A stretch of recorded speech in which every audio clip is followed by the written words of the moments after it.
Good morning, all of you. Myself, Karan Singh, IIT GATE CSIR NET AIR 40. You are most welcome in our channel Chemical Group. Dear students, अगर आप class 10th के students हैं, CBSE board, ICSE board, UP board, IGCSE board, किसी भी board के student हैं और आप क्लास 10th का एग्ज़ाम देने जा रहे हैं इस वर्ष 2021 में 2021 में अगर आप क्लास 10th का एग्ज़ाम देने जा रहे हैं तो ये एक मैंने स्कीम आपके लिए बनाई, एक स्ट्रेटजी तैयार की है कि आप 2021 में मैक्सिमम से मैक्सिमम मार्क्स साइंस में कैसे ऑब्टेन कर सकते हैं। तो स्कीम सुन लीजिए आप एक मिनट। स्कीम इसकी ये है कि मैंने क्या किया, सबसे पहले आपको बता दूं कि आपके क्लास 10th में साइंस में टोटल 16 चैप्टर्स हैं। मैंने क्या किया है कि जितने भी आपके चैप्टर्स हैं सभी चैप्टर्स का सबसे पहले हमने क्या किया, इन चैप्टर्स के हमने पेपर्स तैयार किए। तो आपको बता दूं, देखो स्कीम में क्या करना क्या आपको है कि सबसे पहले आप अपनी बुक से आप चैप्टर को रिवाइज करिए, पढ़िए। इसके अलावा आप मेरे चैनल से भी स्टडी कर सकते हैं। चैनल से नहीं कर सकते तो आप जहाँ से चाहें वहाँ से कर सकते हैं। हमारी कोचिंग भी है, वहाँ से भी कर सकते हैं, एडवांस CBSE सेंटर। आप कहीं से भी करिए, डोंट वरी। आपको करना क्या है कि ये जो स्कीम है, जैसे आप देखें कि आपके क्लास में जो पेपर आता है वो 80 मार्क्स का पेपर आता है और 80 मार्क्स के पेपर में हमने क्या किया, एक जो चैप्टर आपने बहुत अच्छे से स्टडी किया है उसी एक ही चैप्टर से मैंने पूरा का पूरा पेपर एक ही चैप्टर से बना दिया है। आपको करना क्या है कि इस पेपर्स को आपको सॉल्व करना है और 16 चैप्टर्स तो हमने 16 पेपर्स ये बनाए, प्लस इसके बाद हमने 16 पेपर्स के बाद 3 पेपर्स ऐसे बनाए जिसमें केवल फिजिक्स और केवल केमिस्ट्री और केवल बायोलॉजी, और 2 पेपर ऐसे बनाए जिसमें कंप्लीट फिजिक्स केमिस्ट्री बायोलॉजी और कंप्लीट PCM रहेगा।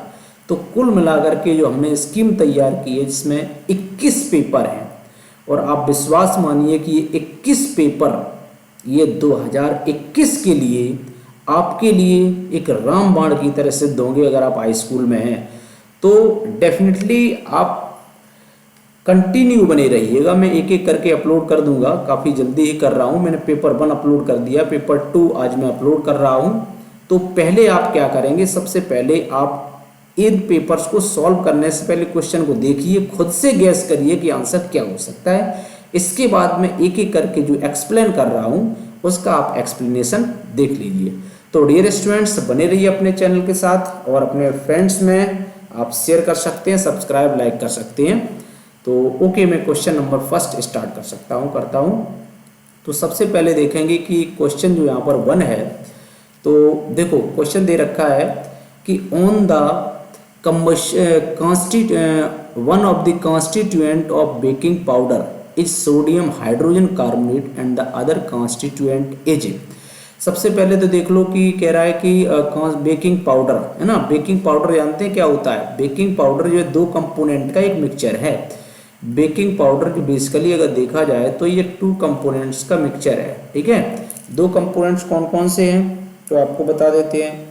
तो देखो फर्स्ट कंपोनेंट जो है वो आपका होता है NaHCO3, ठीक है। इसको हम लोग बोलते हैं बेकिंग पाउडर, जिसको हम लोग बोलते हैं सोडियम बाइकार्बोनेट। पहला कंपोनेंट होता है NaHCO3, राइट, ये होता है। सेकंड कंपोनेंट क्या होता है? सेकंड कंपोनेंट होता है इसमें टार्ट्रिक एसिड, ओके। ये एक टार्ट्रिक एसिड भी होता है, जिसको हम लोग बोलते हैं टार्टरिक एसिड। इन दोनों को मिला करके, राइट, टार्टरिक एसिड और बेकिंग पाउडर दोनों को मिला करके जो पाउडर बनता है, दोनों को मिला करके ये आपका बन जाता है बेकिंग पाउडर, ओके। इसी को हम लोग बेकिंग पाउडर बोल देते हैं। और ये आप चाहें तो टार्टरिक एसिड का एक फॉर्मूला होता है, मैं आपको ये भी बता सकता हूँ। ये फॉर्मूला आप चाहे तो नोट कर सकते हैं, C4H6O6 है ना, C4H6O6 ये टार्टरिक एसिड का फॉर्मूला होता है। वैसे ये पूछा नहीं जाएगा। तो क्वेश्चन नंबर फर्स्ट का आंसर हो गया आपका tartaric acid. Question number 2, which of the following gas is evolve when NaSCO3 heated, मतलब सोडियम बाइकार्बोनेट को हीट किया जाए तो कौन सी गैस निकलेगी? आप निकाल के देख लीजिए। NaHCO3 हमने यहाँ से ले लिया सोडियम बाइकार्बोनेट, या इसी को हम लोग बेकिंग सोडा बोल देते हैं। इसको हमने जैसे ही हीट किया तो हीट करने पर यहाँ पर होता क्या है, जो कंपाउंड बनता है, कभी कभी ये रिएक्शन भी पूछ सकता है, तो मैं इसलिए रिएक्शन को भी एक्सप्लेन कर देता हूँ। Na2CO3 कंपाउंड बनेगा, प्लस साथ में वाटर मॉलिक्यूल्स रिलीज होते हैं, प्लस जो गैस निकलती है that is carbon dioxide gas. शायद आपने यही क्वेश्चन का आंसर सोचा होगा। तो बैलेंस करने के लिए यहाँ पर आप 2 ऐड कर दीजिए, बाकी रिएक्शन इसकी ऑलरेडी बैलेंस है। तो इट मीन्स इसका आंसर हो जाएगा कार्बन डाइऑक्साइड गैस। बट ये रिएक्शन आप याद कर लेना, क्योंकि कभी कभी रिएक्शन भी पूछी गई है। तो क्वेश्चन नंबर 3 की बात करते हैं। Which one of the following types of medicine used for treating of indigestion. Indigestion कब होता है, मीन्स जब आपका फूड जो है ना स्टोमक के अंदर डाइजेशन ना हो, उसे इनडाइजेशन बोलते हैं। मीन्स कभी कभी देखा होगा ड्यू टू ओवर ईटिंग, कभी ज़्यादा खाना खा लेते, ओवर ईटिंग हो जाती है, तो वो इनडाइजेशन उसे बोलते हैं। इनडाइजेशन में हमें कौन सा एज ए मेडिसिन के रूप में कौन सा कंपाउंड मुझे यूज करना चाहिए, किस चीज़ को यूज करेंगे। तो देखो इनडाइजेशन सबसे पहले देखो होता क्यों है, why this indigestion takes place, reason क्या होता है। अब आपको बता दूं कि जब हम लोग ओवर ईटिंग कर लेते हैं तो ओवर ईटिंग की वजह से हमारे स्टोमक में एक एसिड रिलीज होता है जिसको बोलते हैं HCl, हाइड्रोक्लोरिक एसिड। और जब HCl रिलीज हो जाता है तो अब HCl को फिनिश करना है, खत्म करना है। HCl को खत्म करने के लिए होता क्या है कि अब मुझे क्या चाहिए, और आपको पता है कि एसिड को न्यूट्रलाइज करने के लिए बेस चाहिए। तो क्या लेंगे हम यहाँ पर, ऑब्वियसली सी बात है कि मुझे बेस चाहिए। और बेस क्या होते हैं, एंटासिड होते हैं। क्या होते हैं, एंटासिड। एंटासिड मीन्स एसिड के एंटी, एसिड के अपोजिट। तो ये एंटासिड लेंगे यहाँ पर, इसका आंसर तो एंटासिड हो जाएगा। अब पूछा जाए कि आपसे कि कौन सा एंटासिड लेंगे, तो आपको बता दूं MgOH का होल ट्वाइस, ये वाला एंटासिड लेते हैं। इसका दूसरा नाम और होता है, जिसको मैग्नीशियम हाइड्रोक्साइड बोलते हैं, बट इसको हम लोग मिल्क ऑफ मैग्नीशिया के नाम से भी जानते हैं। तो इस तरह से इनको दोनों को रिएक्ट करके क्या कर देते हैं, न्यूट्रलाइज कर देते हैं। और न्यूट्रलाइज करके यहाँ से हम कह सकते हैं कि MgCl2 कंपाउंड बना लेते हैं साथ में, और प्लस क्या हो जाता है, वाटर मॉलिक्यूल यहाँ से रिलीज हो जाता है। तो इस तरह से हम इसको फॉर्म कर सकते हैं। तो यहाँ पर आप 2 लगा देंगे, बैलेंस करने के लिए करना चाहें तो कर दिए, अदरवाइज कोई बात नहीं। तो यहाँ पर भी आप क्या करेंगे, 2 ऐड कर देंगे। तो now this is the balanced reaction. तो ये रिएक्शन आप याद रख लीजिए कि क्या होता है। मान लो और थोड़ा सा एडवांस पूछ दे तो वो आपको रिएक्शन पूछ सकता है, तो इस तरह से आप बता सकते हैं। क्वेश्चन नंबर इसके बाद 4 देख लीजिए। पूछा कि washing soda has the formula. Washing soda का फार्मूला क्या होता है। तो यहाँ पर देखो ऑप्शन में जो डी है इसमें थोड़ा सा करेक्शन करना पड़ेगा। ये एक्चुअली Na के साथ 2 नहीं लगा हुआ है। तो आपको बता दूं जो वॉशिंग सोडा का जो फार्मूला होता है वो Na2CO3.10H2O, ठीक है। ये होता है वॉशिंग सोडा का फार्मूला। तो इस तरह से सिंपली आप इसको याद रख सकते हैं, वॉशिंग सोडा ये होता है। सोडियम कार्बोनेट डेकाहाइड्रेट भी इसको बोल सकते हैं, तो ये नाम भी इसको याद रख लेना, चाहो तो लिख लो इसको, sodium carbonate decahydrate. Sodium carbonate decahydrate, carbonate और डेकाहाइड्रेट, क्योंकि कई एक बार इस तरह से पूछ देता है कि बच्चों को ये नाम भी मालूम है, डेकाहाइड्रेट। तो इसके बाद देखो नेक्स्ट क्वेश्चन देखते हैं। Question number 5, plaster of Paris is made from. Plaster of Paris short में से हम लोग POP के नाम से भी जानते हैं। पूछ रहा है कि प्लास्टर ऑफ पेरिस किससे बनता है। तो देखो सबसे पहले तो बता दो कि प्लास्टर ऑफ पेरिस का फार्मूला क्या होता है। इसको बोलते हैं, इसका फार्मूला होता है CaSO4.12H2O। इसको बोलते हैं प्लास्टर ऑफ पेरिस, POP के नाम से जानते हैं। और आपको पूछा है कि ये प्लास्टर ऑफ पेरिस किससे बनता है, तो आपको बता दूं कि प्लास्टर ऑफ पेरिस जो है जब हम जिप्सम को हीट करते हैं तो प्लास्टर ऑफ पेरिस बनता है। अब बात आती है कि जिप्सम होता क्या है। जिप्सम का अगर आपसे कोई फार्मूला पूछे, फार्मूला अगर कभी कभी एग्जाम में पूछा गया है तो इसको आप बताएंगे CaSO4.2H2O। इसको बोलते हैं जिप्सम। जिप्सम को क्या करते हैं, जब हम हीट करते हैं तो यहाँ से मुझे CaSO4 plus half into half H2O plus 3/2H2O, इस तरह से ये हमें ऑब्टेंड हो जाता है। तो POP बन जाता है प्लास्टर ऑफ पेरिस प्लस 3/2 और वाटर मॉलिक्यूल्स मुझे ऑब्टेंड हो जाते हैं। तो इस तरह से हम ऑब्टेंड कर सकते हैं किसको, प्लास्टर ऑफ पेरिस को। तो इसका ऑप्शन नंबर आपका क्या हो जाएगा, जिप्सम हो जाएगा इसका आंसर। क्वेश्चन नंबर 6 है basic nature of sodium hydroxide is due to the presence of. सीधी सी बात है कि सोडियम हाइड्रोक्साइड का बेसिक नेचर किसके कारण होता है, सभी लोग जानते हैं OH नेगेटिव आयंस के कारण होता है। क्वेश्चन नंबर 7 की बात करते हैं, dilute hydrochloric acid was added to solid sodium bicarbonate. तो सीधी बात है, रिएक्शन आप चाहे तो करके देख लें कि सोडियम बाइकार्बोनेट के साथ रिएक्ट कर रहा है। सोडियम बाइकार्बोनेट मीन्स किसकी बात कर रहा है, NaHCO3, इसी को हम लोग बोलते हैं सोडियम बाइकार्बोनेट। तो NaHCO3 की रिएक्शन किससे करवा रहा है, डाइल्यूट हाइड्रोक्लोरिक एसिड के साथ, मीन HCl के साथ रिएक्शन हो रही है। तो देखो क्या रिएक्शन होगी, मैं करके ही देख लेता हूँ डायरेक्ट। Na की रिएक्शन जब करेंगे तो ऑब्वियसली सी बात है भाई NaCl ही बनेगा, सोडियम क्लोराइड एक कंपाउंड बनेगा, प्लस क्या होगा, वाटर बनता है, ठीक है, प्लस साथ में कार्बन डाइऑक्साइड गैस यहाँ पर ब्रिस्क एफर्वेसेंस के रूप में यहाँ पर रिलीज होती है। तो रिएक्शन को बैलेंस करना चाहें तो यहाँ से बैलेंस करिए, this is already balance reaction, no problem.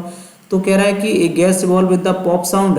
बेटा पॉप साउंड की अगर कभी बात आती है तो पॉप साउंड के लिए हमेशा कौन सी गैस यूज करते हैं, H2 गैस यूज करते हैं जब पॉप साउंड की कभी बात आए।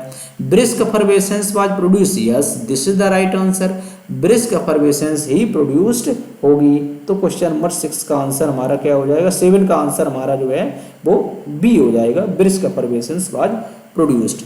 इसके बाद देखो क्वेश्चन नंबर जो हमारा 8 है, इसमें कुछ बातें बताई गई कि असर्शन रीजन वाला है, इसका अगला पार्ट नेक्स्ट पेज पे है तो मैं यही एक्सप्लेन कर देता हूँ पहले कि a pure water is neither acidic nor basic. Pure water जो है ना तो एसिडिक होता है ना बेसिक होता है, बिल्कुल सही बात है। क्यों, इसका रीजन इसलिए है कि जो प्योर वाटर है 25 डिग्री सेल्सियस पर, प्योर वाटर में अगर मैं बात करूं तो 25 डिग्री सेल्सियस पर जो H+ आयंस हैं, 25 डिग्री सेल्सियस पर H+ ions equal to OH negative ions होते हैं।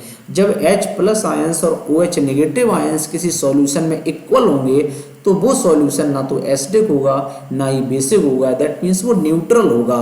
तो ये बात बिल्कुल सही है, इसका मतलब है कि हमारा assertion is right, assertion true है। और इसके बाद हम बात करते हैं रीजन की।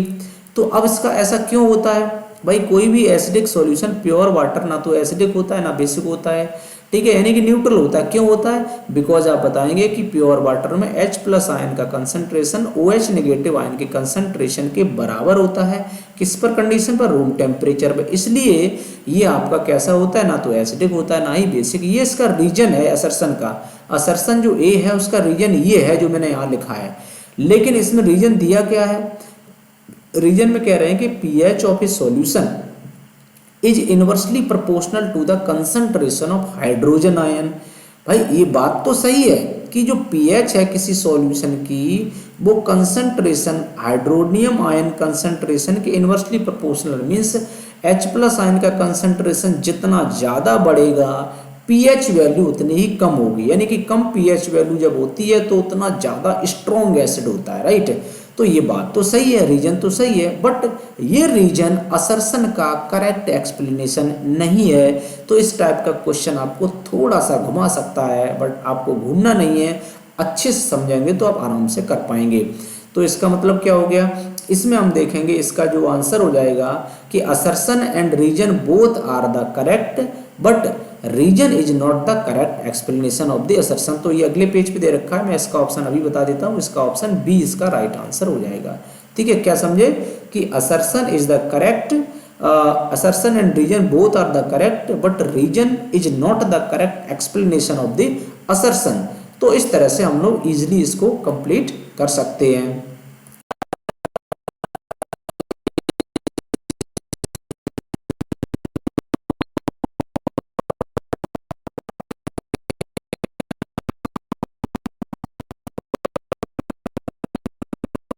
नोट लगा लेना, ठीक है, R is not the correct explanation of this session. तो यहाँ पर क्वेश्चन नंबर 9 लेते हैं, असर्शन है the plaster of Paris is stored in moisture. Assertion है कि प्लास्टर ऑफ पेरिस को मॉइस्चर में रखा जाता है, तो असर्शन यहाँ पर रॉन्ग है क्योंकि प्लास्टर ऑफ पेरिस को मॉइस्चर में नहीं रखा जाता है, इसको मॉइस्चर प्रूफ कंटेनर में रखा जाता है। रीजन है कि plaster of Paris sets into hard mass, वही बात तो सही है, प्लास्टर ऑफ पेरिस जब वाटर के साथ मिक्स करके क्या करता है, हार्ड मास सेट कर लेता है और form the anhydrous calcium sulphate. तो असर्शन रॉन्ग है, रीजन राइट है, इसका मतलब ऑप्शन नंबर सी करेक्ट है।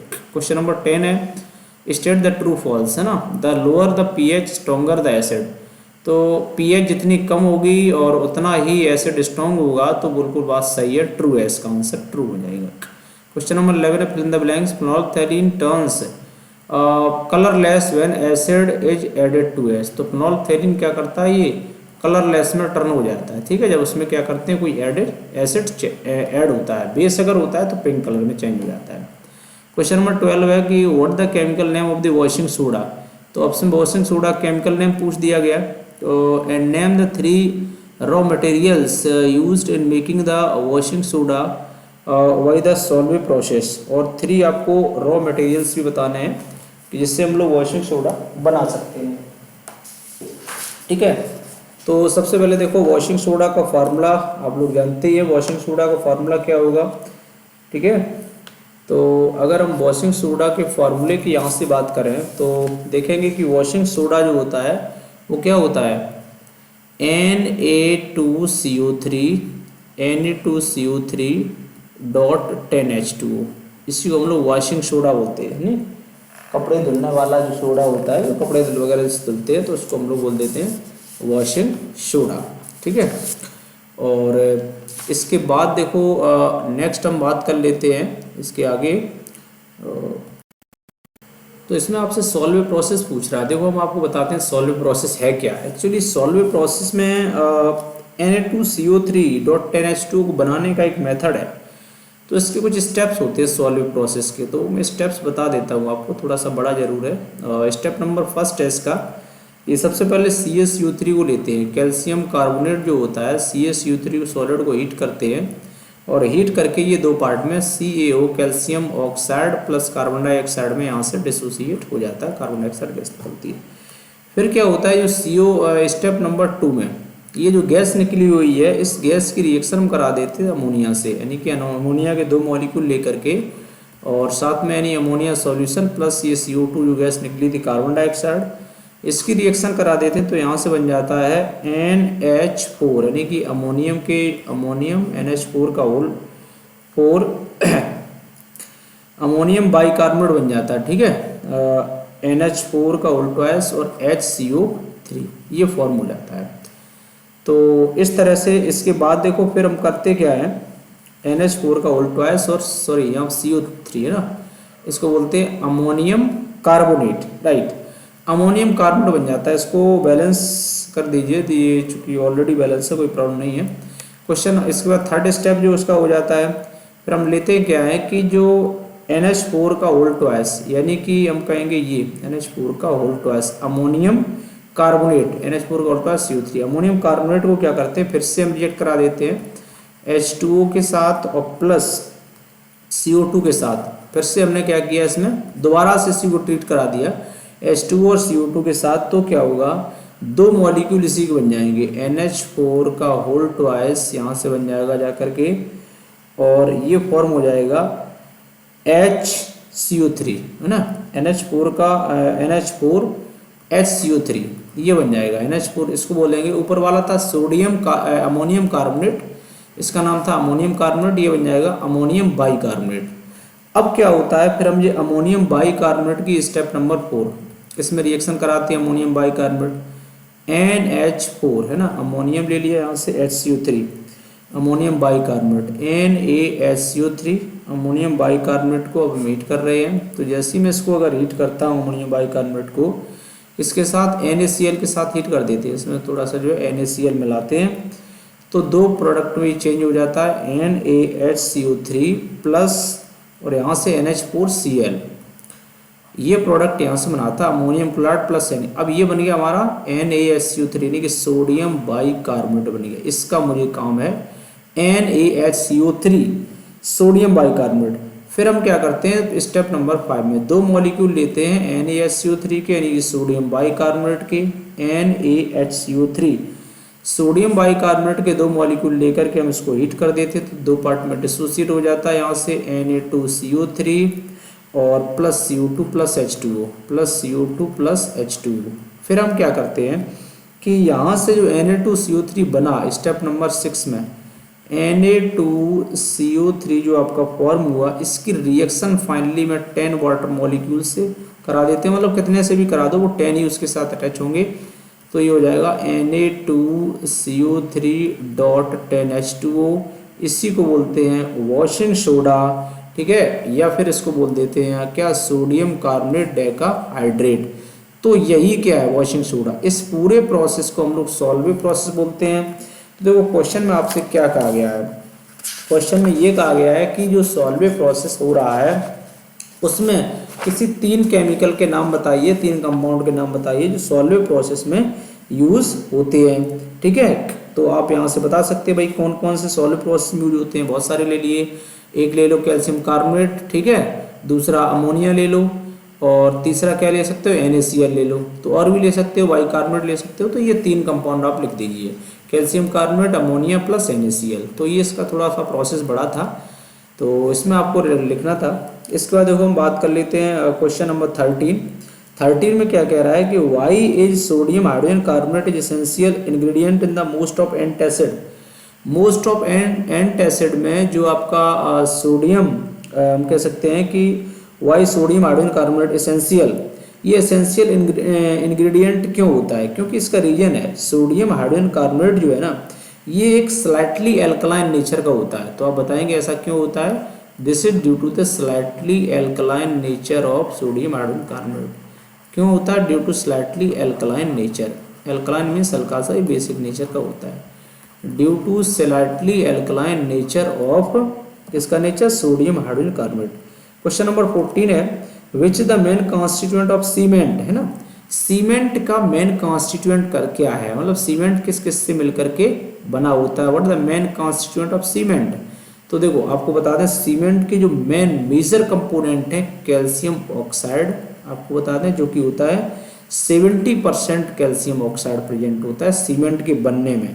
SiO2 सिलिकॉन डाइऑक्साइड जो कि 20% प्रेजेंट होती है, यानी कि 90% पार्ट ये दोनों कवर करे होते हैं।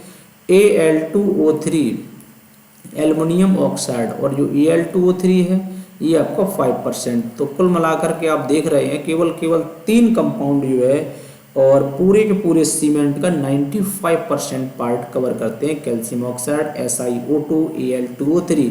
इसके अलावा और भी कंपोनेंट हैं, बहुत सारे कंपोनेंट हैं, 7-8 कंपोनेंट और भी मिलाए जाते हैं, उनको मिलाकर के बनता है सीमेंट, लेकिन उनका परसेंटेज बहुत कम होता है। तो सबसे ज़्यादा परसेंटेज अगर कभी पूछा जाए कि सीमेंट में किसका होता है, तो कैल्शियम ऑक्साइड का। तो इन्हीं कंपोनेंट का और बेसिकली जो मिक्सचर होता है that is called the cement. इसके बाद देखो क्वेश्चन नंबर 15 है what the common name of the compound CaOCl2। तो ये सभी जानते हैं भाई, CaOCl2 का कॉमन नेम क्या होता है, कॉमन नेम इसका होता है ब्लीचिंग पाउडर, है ना। CaOCl2 का कॉमन नेम होता है ब्लीचिंग पाउडर, लेकिन कभी कभी इसका केमिकल नेम भी पूछ दिया जाता है, तो वो आपको शायद पता ही होगा, नहीं पता है तो मैं बता देता हूँ। इसको बोलते हैं कैल्शियम ऑक्सीक्लोराइड, ठीक है, ये भी कभी कभी पूछ सकता है। तो कैल्शियम ऑक्सीक्लोराइड इसका केमिकल नेम है, कैल्शियम ऑक्सीक्लोराइड, ठीक है, कैल्शियम ऑक्सीक्लोराइड किसका नाम है ये बताएंगे आप। कैल्शियम ऑक्सीक्लोराइड इसका किसका, इसका CaOCl2 है ना, यही है आपका कैल्शियम, इसका केमिकल नेम ये हो जाएगा और आपका कॉमन नेम हो जाएगा ब्लीचिंग पाउडर। क्वेश्चन नंबर इसका 16 देख लेते हैं what the relation between the hydrogen ion concentration of the pH, यानी कि pH वैल्यू और हाइड्रोजन आयन कंसंट्रेशन में क्या रिलेशन है। तो भाई सिंपल है, हाइड्रोजन रिलेशन जो हमें वो हमें पता है कि pH इक्वल टू क्या होता है, pH इक्वल टू होता है negative logarithm of the hydronium H plus ion concentration, ये रिलेशन होता है, ठीक है, क्योंकि ये किस में होता है, नेगेटिव लॉगरिथम रिलेशन इसका रहता है। इसके बाद देखो हम बात कर लेते हैं question number 17 which of the following pairs of the safety symbols are mark on the bottles of commercial acetic acid. मतलब जैसे देखा होगा लेबोरेटरी में जो बॉटल्स होती है ना एसिटिक एसिड की, उस पर कौन सा सिंबल मार्क होता है। तो आपको बता दें इसमें जो है ना 1, ये आपका डायग्राम 1 है, ये 2 है, ये 3 है और ये वाला 4 है। थर्ड वाला डायग्राम जो आपको दिखाई दे रहा है ये सिंबल लेबोरेटरीज पे आप देखेंगे अक्सर, आपको जो लेबोरेटरी की जो बॉटल्स होती हैं एसिटिक एसिड की उनमें मिलता है। तो उसमें थर्ड पार्ट है, इसका मतलब ऑप्शन नंबर इसका ए राइट हो जाएगा। क्वेश्चन नंबर 18 है, given below are the observations reported by the 4 students, मतलब 4 स्टूडेंट के द्वारा कुछ ऑब्जर्वेशन किए गए हैं और आपको उसमें क्या बताना है कि इनकरेक्ट ऑब्जर्वेशन बताना है कौन सा है। तो देखो पहले कह रहा है कि मोइस्ट लिटमस पेपर अगर कोई है, मतलब लिटमस पेपर है तो एसिड में डालोगे तो रेड हो जाएगा, बिल्कुल सही बात है, बेस में ब्लू हो जाएगा, पहला स्टेटमेंट राइट है। आपको फास्ट स्टेटमेंट बताना है। जिंक मेटल क्या करते हैं, react with the room temperature पर रिएक्ट करके क्या बनाती है, तो रिएक्ट कर जाती है, मतलब जिंक मेटल जो है HCl के साथ रिएक्ट कर जाती है, but does not react at the room temperature, मतलब NaOH के साथ रूम टेम्परेचर पर रिएक्ट नहीं करती है। जिंक मेटल अगर हम हीट कर दें तो एसिड के साथ तो इसमें क्या होता है, लिक्विड मिल्की हो जाता है, क्योंकि वहाँ ZnCl2 बन जाता है। तीसरा है remains clear in the transparent, तो इसमें रिएक्शन ही नहीं करता तो ये ट्रांसपेरेंट रहता है। फोर्थ कह रहा है कि solid sodium bicarbonate, solid sodium bicarbonate को हम क्या करें, रिएक्शन करा दें HCl से, तो बोल नो रिएक्शन, कोई रिएक्शन नहीं होगी, तो ऐसा तो होता नहीं है, क्योंकि हम लोग कर चुके हैं, रिएक्शन देख चुके हैं भाई। सॉलिड सोडियम बाइकार्बोनेट NaHCO3, अभी अभी पीछे हम रिएक्शन देख चुके हैं कि बोले HCl से रिएक्शन करा दो, और वो लोग कह रहे कुछ होगा नहीं, लेकिन वास्तव में देखा क्या होगा, NaCl बनता है, प्लस साथ में क्या होता है, वाटर मॉलिक्यूल्स बनते हैं, और भी याद हो तो कार्बन डाइऑक्साइड गैस यहाँ से निकलती है। तो इस तरह से आप इसको ईजिली कर सकते हैं। तो ये क्वेश्चन आपके इतने complete.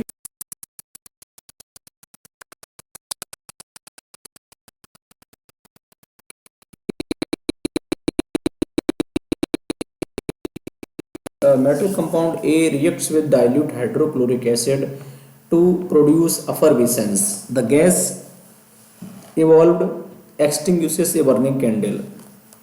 Write a balanced chemical equation for the reaction if one of the compound formed is calcium chloride. ये कह रहे जो प्रोडक्ट बन रहा है उसमें से एक तो कैल्शियम क्लोराइड है, तो इसमें क्या करना है आपको, थोड़ा सा एक कोई मेटल कंपाउंड A है, तो ध्यान से देखना। चलो मैं लिख देता हूँ मेटल कंपाउंड A, राइट।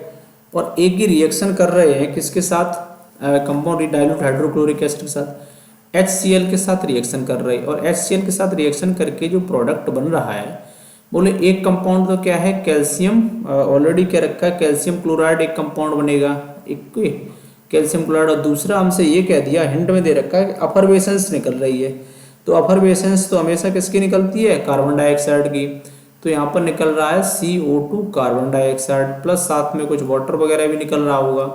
तो कंपाउंड ए कौन सा है, ठीक है, तो आपको यहाँ से आप गैस करके बता सकते हैं कि कंपाउंड ए क्या हो सकता है, साथ में यहाँ निकल जाएगा वाटर, ठीक है। तो कंपाउंड ए आपको यहाँ से डिस्कस करके आपको बताना है कि कंपाउंड ए क्या यहाँ पर है। तो कंपाउंड ए यहाँ पर हो जाएगा आपका क्या, CaCO3, कैल्शियम कार्बोनेट कंपाउंड। इस तरह के क्वेश्चन और पूछ दिए जाते हैं जो कि आपको गैस करना होता है, ठीक है। क्वेश्चन नंबर 20 पर आते हैं। Student added a few drops of phenolphthalein to an unknown in solution. तो आपको बता दो फिनोल्फथैलीन, ठीक है, तो ये फिनोल्फथैलीन एक इंडिकेटर होता है, ठीक है, फिनोल्फथैलीन। और होता क्या है कि ये इंडिकेटर हमने देखो पहले भी क्वेश्चन इसका आ चुका है। फिनोल्फथैलीन इंडिकेटर क्या होता है कि अगर आप इसको एसिड में डालते हैं तो ये कलरलेस रहता है, एसिड में डालने पर इसका कोई भी कलर नहीं होता है, एसिड में डालते हैं तो कलरलेस, ठीक है, एसिड में डालते हैं तो ये कलरलेस होता है। लेकिन अगर इसी को आप किस में डाल देते हैं, बेस में डाल देते हैं तो ये पिंक कलर देता है, ठीक है, पिंक कलर देता है। तो ये इसको याद रख लेना, इंपॉर्टेंट है। फिनोल्फथैलीन को एसिड में डालते हैं तो कलरलेस, बेस में डालते हैं तो पिंक कलर। तो वही कह रहा है कि इसमें unknown solution A and B, solution A acquired pink colour and B, अब कह रहा है ए एक्वायर्ड पिंक कलर, तो ए कैसा हो गया, ए तो आपका बेसिक नेचर का हो गया, और B acquired become colourless solution A and B drop ultimately product the acquired solution B was added to drop by drop. तो इसमें करना क्या है, दोनों को आप बताना है, predict the more nature of the solution A and B. तो ए का नेचर आपका कैसा हो गया भाई, ए का नेचर तो बेसिक हो गया, और बी कैसा हो गया, ये एसिडिक हो गया, कोई दिक्कत नहीं, इजीली कर सकते। क्वेश्चन नंबर 21 की बात करते हैं। मैच द फॉलोइंग कॉलम्स, तो आपको मैच करना है जो लिटमस, ठीक है भाई, हम लोग जानते हैं लिटमस क्या है, लिटमस एक नेचुरल इंडिकेटर होता है, मैच कर दो। साल्ट, साल्ट क्या होता है भाई, साल्ट जो है ये आपका एक न्यूट्रल सब्सटेंस है जो कि एसिड और बेस से मिलकर के बनता है, तो साल्ट को न्यूट्रल पे लगा दो, ओके, मैच करना है। फिनोल्फथैलीन मैन मेड इंडिकेटर है, ठीक है, ऐसे सिंथेटिक इंडिकेटर भी कहते हैं। फिनोल्फथैलीन एक मैन मेड इंडिकेटर, तो ये बात भी आपको याद रखना है, this is synthetic indicator. Limestone क्या है, कैल्शियम कार्बोनेट को ही हम लोग लाइमस्टोन बोलते हैं, यानी कि कैल्शियम कार्बोनेट का ही दूसरा नाम लाइमस्टोन होता है। इसके बाद देखो सेकंड बात करते हैं कि match the following column A with B. Hydrogen gas आपको बताया था पहले, हाइड्रोजन गैस कैसे निकलती है, ये बर्न होती है पॉप साउंड के साथ अगर इसको बर्न करते हैं। एंटासिड मैग्नीशियम हाइड्रोक्साइड, ठीक है, एंटासिड क्या होता है, मिल्क ऑफ मैग्नीशिया यानी कि मैग्नीशियम हाइड्रोक्साइड होता है। अब बात करते हैं कार्बन डाइऑक्साइड, तो कार्बन डाइऑक्साइड क्या होती है, कार्बन डाइऑक्साइड लाइम वाटर को मिल्की कर देती है। अगर पूछा जाए क्यों कर देती है, due to the formation of the CaCO3 calcium carbonate बन जाता है इसलिए। हाइड्रोक्लोरिक एसिड, हाइड्रोक्लोरिक एसिड क्या होता है, अगर हम बात करें तो डाइल्यूट हाइड्रोक्लोरिक एसिड स्टोमक में क्या होता है, सीक्रेट होता है, रिलीज होता है। तो इस तरह से हम इसका ये क्वेश्चन, इसका आंसर आप इजीली दे सकते हैं, कोई प्रॉब्लम नहीं होगी। इसके बाद देखो हम बात करते हैं क्वेश्चन नंबर 23 की। तो देखो 23 क्वेश्चन में क्या कह रहा है कि choose the strong acid and strong weak base, यानी कि स्ट्रॉन्ग एसिड या स्ट्रॉन्ग और वीक एसिड और बेस आपको आइडेंटिफाई करना है। तो देखो सबसे पहला हमारा दे रखा है H2CO3, इसको क्या बोलते हैं, कार्बोनिक एसिड। और कार्बोनिक एसिड क्या होता है आपको बता दें, एक वीक एसिड होता है। फिर दे रखा है HNO3 नाइट्रिक एसिड, इसका नाम होता है, लिखना चाहो तो लिख लीजिएगा, नाइट्रिक एसिड को बोलते हैं आप, कैसा होता है, ये स्ट्रॉन्ग एसिड होता है। CH3COOH ये कैसा होता है, ये एक वीक एसिड है, ओके, एसिटिक एसिड बोलते हैं, और ये विनेगार के अंदर प्रेजेंट होता है। सोडियम हाइड्रोक्साइड की बात करें तो ये कैसा है, ये एक स्ट्रॉन्ग बेस है, ठीक है, सोडियम हाइड्रोक्साइड एक स्ट्रॉन्ग बेस होता है। अब बात करते हैं NH4OH अमोनियम हाइड्रोक्साइड, तो अमोनियम हाइड्रोक्साइड क्या होता है, एक वीक बेस होता है। इसके बाद बात करते हैं KOH पोटेशियम हाइड्रोक्साइड, तो पोटेशियम हाइड्रोक्साइड क्या है, ये काफ़ी स्ट्रॉन्ग बेस होता है।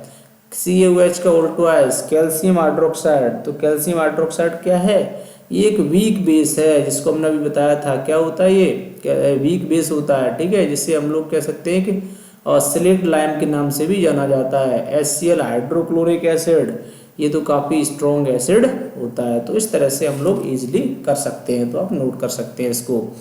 इसके बाद देखो हम लोग नेक्स्ट क्वेश्चन के लिए मूव करते हैं। क्वेश्चन नंबर 24 ये है कि with the help of a chemical equation explain how a soda acid fire extinguisher help in the putting out A fire.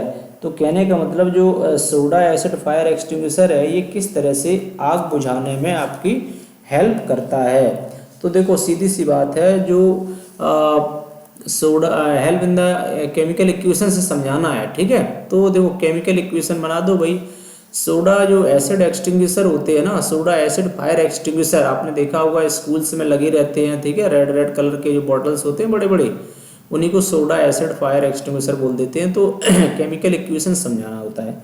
Actually होता क्या है कि इसके अंदर होता है बेकिंग NaSO3, ठीक है, सोडियम हाइड्रोजन कार्बोनेट अंदर भरा रहता है।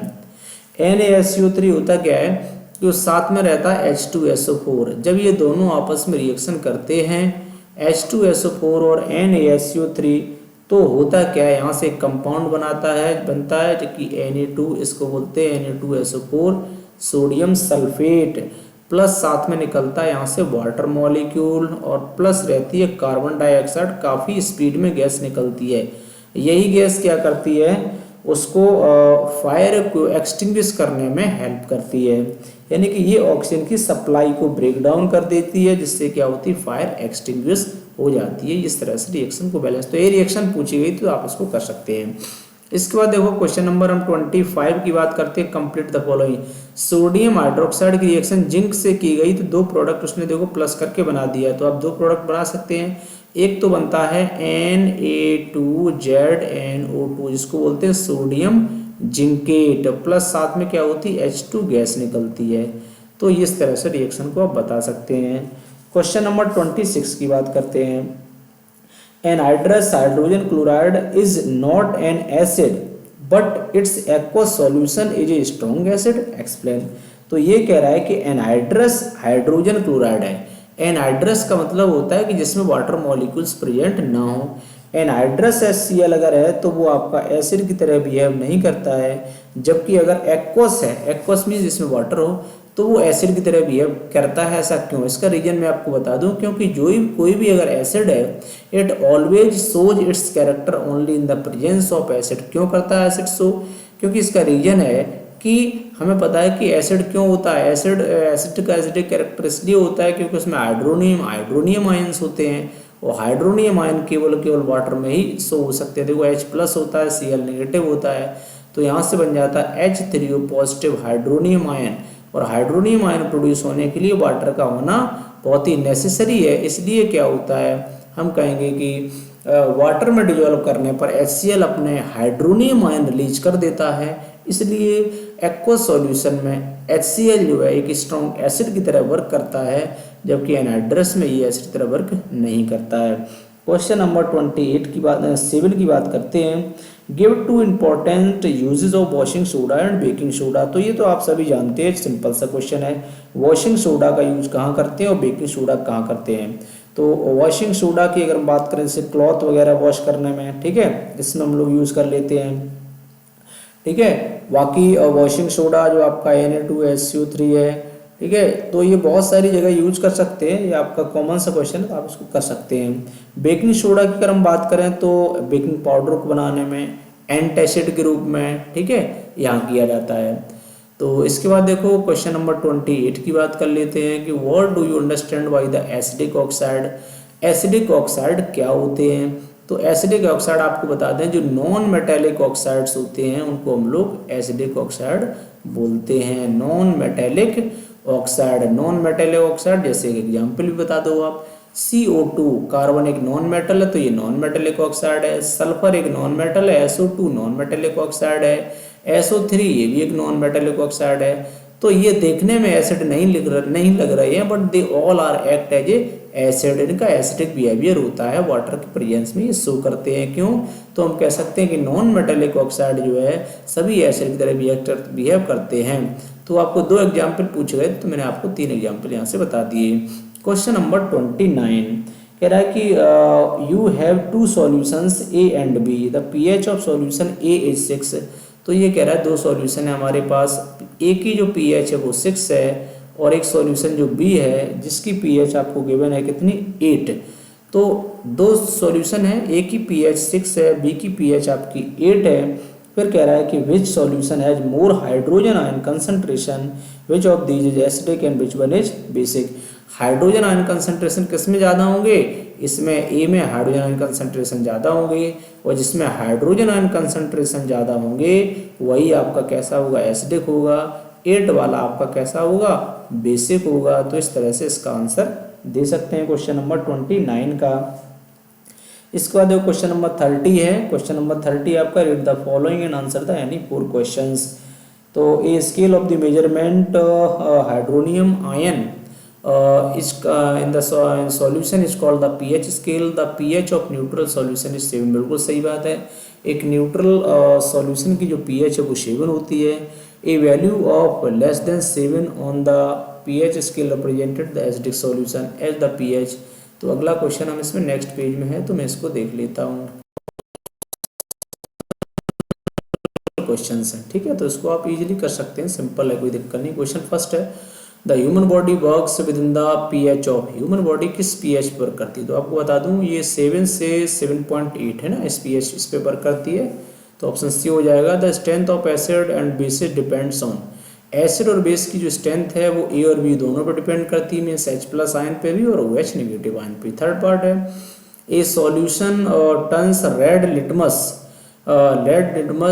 To blue, the pH likely to be. तो एक सॉल्यूशन रेड लिटमस को ब्लू में कन्वर्ट कर रहा है, तो इसकी pH कितनी होगी भाई? pH काफ़ी हाई होगी, 10 pH होगी इसकी। Tooth decay starts with the pH of the mouth lower than. Tooth decay कितने से कम पे स्टार्ट होता है? अगर pH वैल्यू 5.5 हो जाती है तो वहाँ पर क्या होता है, टूथ डिके स्टार्ट हो जाता है।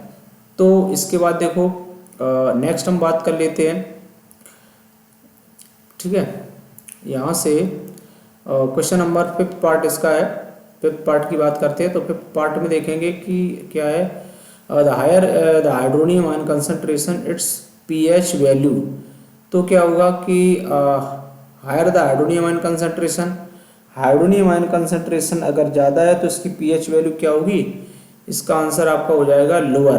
ठीक है, फोर्थ तक हमने आपको बता दी, तो इसका आंसर थोड़ा इधर उधर हो गया, इसका आंसर लोअर होगा, यानी फिफ्थ पार्ट का आंसर ये लोअर होगा, बाकी ये इसका आंसर नहीं होगा। इस तरह से इसको कर सकते हैं। तो देखो इसके बाद हम क्वेश्चन 31 की बात कर लेते हैं कि read the following and answer the questions. तो इसको रीड करना और आंसर देना है। ठीक है, तो copper sulphate crystal contain water crystallization when the crystal heated, मतलब ये है कि वाटर में क्या होता है, उसमें जो कॉपर सल्फेट में जब क्रिस्टल्स होते हैं तो उसमें वाटर मॉलिक्यूल्स प्रेजेंट होते हैं, और जब हम उसको हीट करते हैं तो वो वाटर मॉलिक्यूल्स क्या होते हैं, रिमूव हो जाते हैं। ठीक है, तो एक बात ध्यान रखना, जो कॉपर सल्फेट होता है ना CuSO4, जैसे इस तरह से बता दूं आपको, CuSO4 कॉपर सल्फेट, ये एक्चुअली सिंपल सा नहीं होता है, इसमें 5H2O वाटर मॉलिक्यूल्स ऐड होते हैं, और जब ये Cu इस फॉर्म में होता है ना तो इसको आप क्या बोलते हैं, ये ब्लू कलर का सॉल्यूशन, ब्लू कलर के क्रिस्टल्स होते हैं, ब्लू कलर के।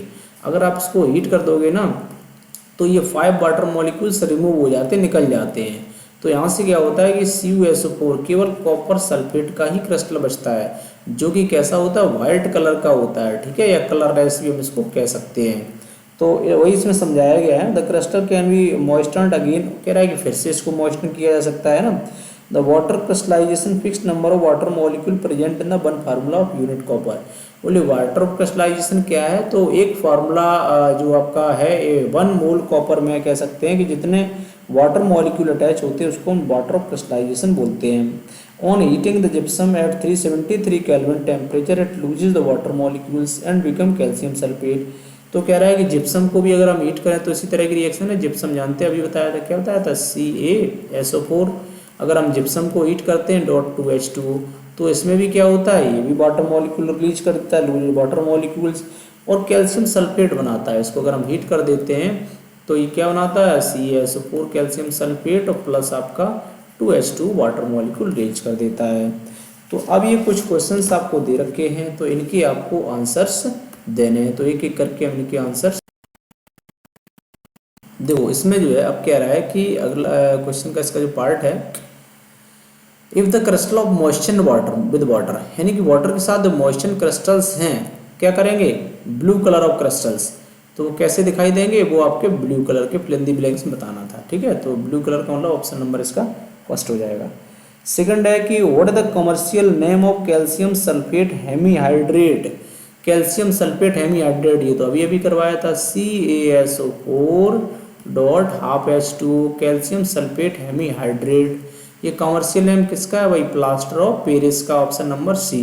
इसके बाद थर्ड में देखो, water molecules are present in one formula unit copper sulphate, तो एक कॉपर सल्फेट में कितने वाटर क्रिस्टलाइजेशन प्रेजेंट होते हैं, 5 water crystallization, option number A हो जाएगा। इसके बाद देखो, the calcium sulphate hemihydrate is prepared by heating one of the following two, मतलब कैल्शियम सल्फेट हेमीहाइड्रेट हम ऑब्टेंड करते हैं, किसको हीट करके ऑब्टेंड कर सकते हैं, तो इसमें ऑप्शन शायद इसका थोड़ा सा मैच नहीं कर रहा, तो इसमें एक कोई सा भी एक ऑप्शन हमने D को जो है ना आप कर लेंगे CaSO4, ना भी ऑप्शन दे तब भी आपको पता होना चाहिए CaSO4.2H2 इसका आंसर आ गया। इसी को हीट करके ही तो क्या करते हैं, कैल्शियम जो सल्फेट हेमीहाइड्रेट हम बनाते हैं वो CaSO4 यानी कि जिप्सम को हीट करके ही हम लोग प्रिपेयर। और इसके बाद देखो कि जो ये क्वेश्चन है था नेक्स्ट वाला हम बात कर लेते हैं यहाँ से। क्वेश्चन फिफ्थ पार्ट इसका है, the salt which possesses water crystalline solution is, ठीक है, तो कौन सा है जो वाटर क्रिस्टलाइजेशन देता है, तो सीधी सी बात है जिप्सम देता है वाटर क्रिस्टलाइजेशन। ओके, अगला क्वेश्चन है कि read the following answer the any 4 questions. Experiment 2 दे रखे हैं। फर्स्ट एक्सपेरिमेंट है कि to show the reaction of dilute sulphuric acid with the zinc, है ना, dilute sulphuric acid with zinc, है ना, फ्यू पीसेस ऑफ जिंक। तो आप देखो डाइल्यूट सल्फ्यूरिक एसिड का मतलब हो गया आपका कि H2SO4, राइट, H2SO4 की रिएक्शन आपको जिंक के साथ करनी है। और फिर कह रहा है कि granules in the boiling tube taken a 500 ml of H2SO4, 500 ml H2SO4 लिया था, H2SO4 added to it and gas bubbles obtained, तो भाई कौन सी गैस निकलेगी, सीधी सी बात है, ZnSO4 यहाँ पर बनेगा प्लस जो गैस निकलेगी H2 यानी कि हाइड्रोजन गैस यहाँ से इवॉल्व हो जाएगी। तो इस तरह से हम इस गैस को भी यहाँ से ऑब्टेन कर। तो दूसरा एक्सपेरिमेंट है, पहला एक्सपेरिमेंट बता दिया, सेकंड एक्सपेरिमेंट क्या है? सेकंड एक्सपेरिमेंट ये कह रहा है कि on passing the CO2 gas through the calcium hydroxide solution. ये कह रहा है कि कैल्शियम हाइड्रोक्साइड सॉल्यूशन मीन्स आपका CaOH का ऑल्टोएस, कैल्शियम हाइड्रोक्साइड सॉल्यूशन को CO2 गैस हमने पास कर दिया। Carbon dioxide on passing the carbon dioxide gas evolves through the lime water. तो on passing the carbon dioxide gas evolve through the lime water, तो lime water कैसा हो जाएगा? मिल्की हो जाएगा। तो यहाँ से CO2 जैसे हमने पास किया तो क्या होगा? यहाँ से बन जाएगा CaCO3 कैल्शियम कार्बोनेट प्लस यहाँ से बनेगा वाटर प्लस H2O, ठीक है, सॉरी CO2 प्लस यहाँ CO2, यही कार्बन डाइऑक्साइड गैस है। इसी से क्या होगा? यही जो कार्बन डाइऑक्साइड गैस है यही लाइम वाटर को कैसा कर देगी? मिल्की कर देगी। Carbon dioxide gas, carbon dioxide gas क्या करती है? यही लाइम वाटर को मिल्की करती है, ठीक है। तो इस तरह से इनके अब क्वेश्चंस के हम आंसर देख लेते हैं। सबसे पहले हमारा फर्स्ट क्वेश्चन इसमें आ जाएगा। तो इस एक्सपेरिमेंट का जो फर्स्ट क्वेश्चन है देखते हैं। सबसे पहले क्या रखा है कि इन एक्सपेरिमेंट 1 है ना, विच गैस इवॉल्व, तो कौन सी गैस, अभी एक्सपेरिमेंट 1 कराया था तो उसमें कौन सी गैस यानी कि ZnSO4 प्लस H2 गैस निकल रही थी। तो एक्सपेरिमेंट 1 में जो गैस निकल रही है वो आपकी कौन सी हो जाएगी? H2 hydrogen gas. सिंपल होता है। एक्सपेरिमेंट 2 में दे रहा है कि in the reaction that takes place in the experiment 2 में कौन सी रिएक्शन हो रही है? तो आप देखो बेस प्लस एसिड रिएक्ट कर रहे हैं। एक्सपेरिमेंट 2 में जो रिएक्शन होगी वो बेस प्लस एसिड की रिएक्शन हो रही है, क्योंकि आपको देखो ना CaOH क्या, ये बेस है और ये क्या एसिड है। कार्बन डाइऑक्साइड एसिड की तरह रिएक्ट कर रही है, बेस की तरह रिएक्ट कर रहा है, तो एसिड प्लस बेस की रिएक्शन हो रही। तो इसमें आप देख सकते हैं इसका जो सेकंड है, वेट मैं थर्ड पे पहुंच गया हूँ। 1 मिनट रुकना, मैं सेकंड को, इसका सेकंड की पहले बात कर लेता हूँ। The reaction that takes place in the experiment 2 में जो रिएक्शन हो रही है, एक्चुअल रिएक्शन उसने पूछी गई है। तो एक्चुअल रिएक्शन तो भाई ये अभी लिख दी है, तो ऐसा तो कोई वैसे ऑप्शन नहीं है, बट यही रिएक्शन सही है जो मैंने यहाँ पर लिखी हुई है। तो इसमें जब कोई ऐसा ऑप्शन है नहीं तो एक कोई ऑप्शन मैंने इसका, जो मान लो फर्स्ट ऑप्शन को मैं ऐसे कर, थोड़ा सा इसमें मिस्टेक थी पेपर में, तो ये इस तरह से हो जाएगा। इसकी जगह हम ये वाली रिएक्शन CaOH का उल्टोएस और प्लस यहाँ पे लिख देंगे आप CO2 गैस और फॉर्म हो जाएगा हमारा CaCO3 calcium carbonate plus H2 बनेगा प्लस यहाँ से कार्बन डाइऑक्साइड गैस इवॉल्व हो जाएगी। तो इसका ऑप्शन ए हम इस तरह से बना लेंगे, तो इसमें ये कर सकते हैं, इसकी कोई प्रॉब्लम नहीं है, ठीक है, कर सकते हैं।